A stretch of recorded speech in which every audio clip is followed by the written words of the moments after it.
There's Netflix for the zone. How does the daily look? Right there.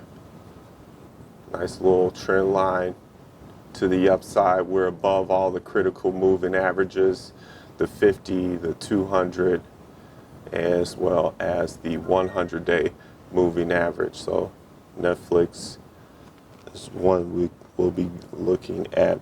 Oh, a couple of inside bars, BYND on the list.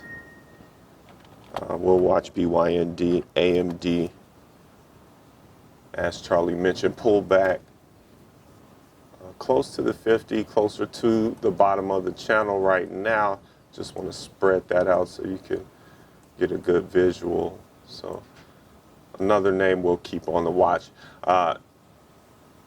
Inside bar was set up yesterday, Friday, of course, and we need the trigger price. Let's look to see what our trigger price for AMD if we were to call this trade.